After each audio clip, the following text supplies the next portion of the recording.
What's worse than taking someone's life?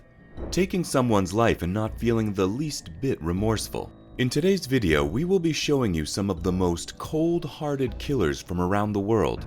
Killers who, despite being given the death sentence or life imprisonment, showed no remorse for their actions. The death penalty is indeed a very controversial topic. It is the act of executing someone as a punishment for the crime they have committed. But why do a lot of these criminals not feel any shame or guilt over their actions? There could be a variety of reasons. Some may not believe that they have committed the crime intentionally. Some may admit, but due to lack of empathy, a history of trauma, and other psychological factors, they might not feel any remorse. Some are very manipulative and deserve to win an Oscar for the act they put on. They try not to show any remorse to maintain their innocence.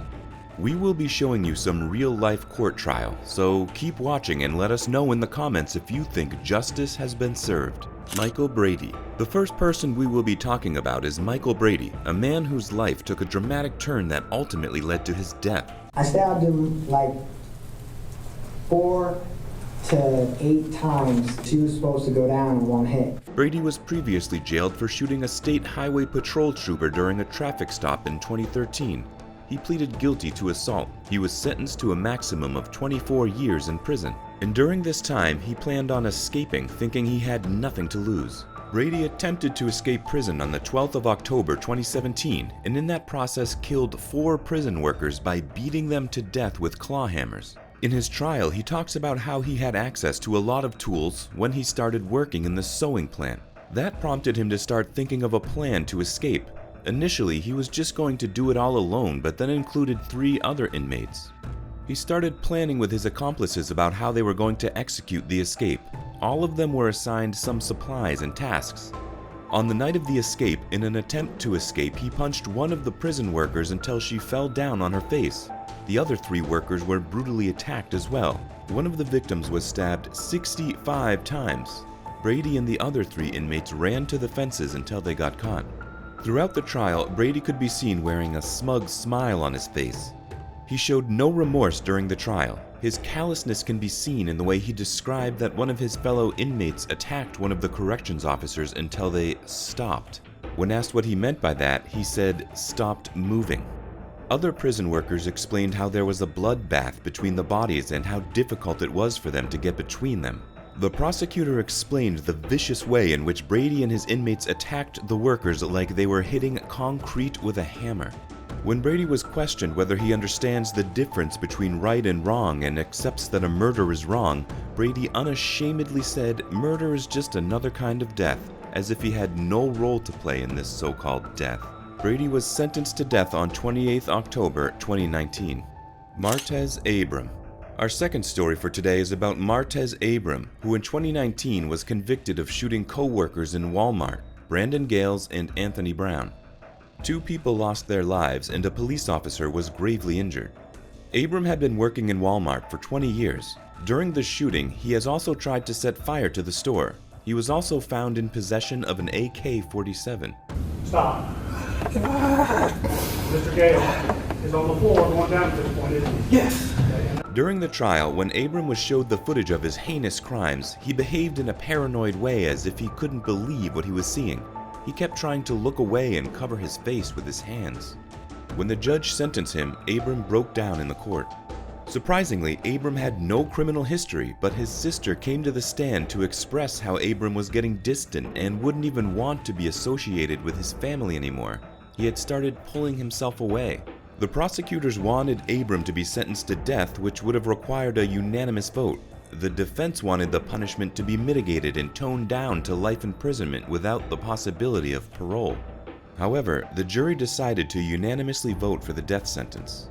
Family members also came to the stand and expressed their shock as Abram had no motive for killing the victims. He had never even said anything bad about them.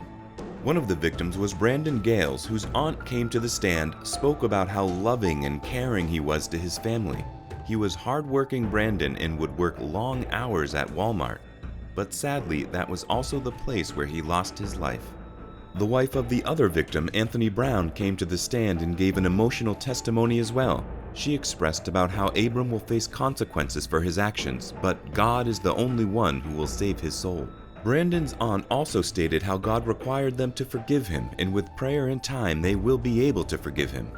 Abram gave a brief apology to the families of the deceased. Abram, who now faces a death sentence on 2 counts of capital murder and 1 count of attempted murder. After the verdict, the district attorney Robert R. Morris expressed how unfortunate these circumstances were, how he did not think that it was easy to make a decision for a death penalty, but he also said this was one of the most methodical crimes he has witnessed in court and was pleased to see that justice had been served. Markeith Lloyd. Next, we will show you the court case of Markeith Lloyd. Lloyd had killed his girlfriend, Sade Dixon, and their unborn child in 2016. He turned my mind into something else, and I was just reacting, Mary. I was just reacting. Even when they opened the door, I just reacted. During his trial, he stubbornly kept saying that his girlfriend was still alive when he left the scene and that he does not believe in killing God's creation. He had run away after that incident, and during that time period when he was close to being caught, he killed Deborah Clayton, a police officer who confronted him. The manhunt was intensified, and in that process, Lloyd lost one eye due to the injuries that he sustained when he was ambushed by other police officers. He kept claiming that he was the victim in all of this. He kept saying that the police had been brutal to him. When he took to the stand, he stated that the police were out to get him. His defense also signaled that Lloyd was insane during the time of the shooting. Lloyd's Facebook posts were scrutinized, and a psychologist explained that his posts showed classic signs of schizophrenia, bipolar, and other mental disorders. But when asked in court if he was crazy, he said no. After the death sentence was handed out, Lloyd had lashed out aggressively. Austin Myers and Timothy Mosley. 18-year-old Justin Back was brutally murdered on 28 January 2014. The perpetrators, teenage boys Austin Myers and Timothy Mosley, took Back's life in an attempt to steal a safe from his house. They believed that the safe contained $20,000. This case received lots of media hype as the story told by Myers and Mosley of how the murder took place was contrary to each other. Eventually, Mosley took a plea deal and testified against Myers. The idea of strangling them, that way it would create no mess. He explained how Myers had planned everything and had even taken notes in a notebook which he presented as evidence in court. The notebook showed that they had planned to strangle him with a crowbar wire and had made a list of the action plan. The action plan said, "No mess, take money, clothes, phone charger." According to Mosley, Myers said it would be a neat and clean job. He said that during the murder, Myers kept assuring him that it's all right and it would be over soon. A few moments after, Justin was trying to ask us why. He was pleading to stop. He also told the court that Back's last words before dying were, "Why?" Back couldn't understand why these 2 boys were trying to kill him.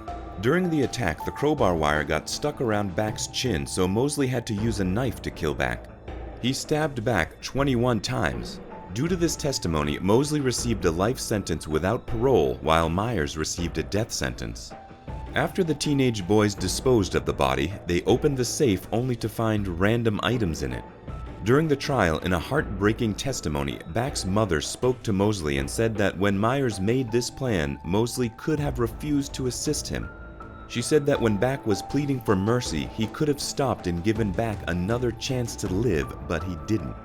Myers pleaded for his life to be spared. He said that he made a mistake, but he still has a lot of life to live and could do good things if given the chance. But the judge did not buy any of Austin's emotional speech and said that Myers did not understand how precious life is. He sentenced him to death. Myers was the youngest person in Ohio State to go on death row. In conclusion, although the death penalty is a controversial and divisive issue, we cannot disagree with the fact that a death sentence can bring healing to the families of the victims. Justice should be served fairly and justly.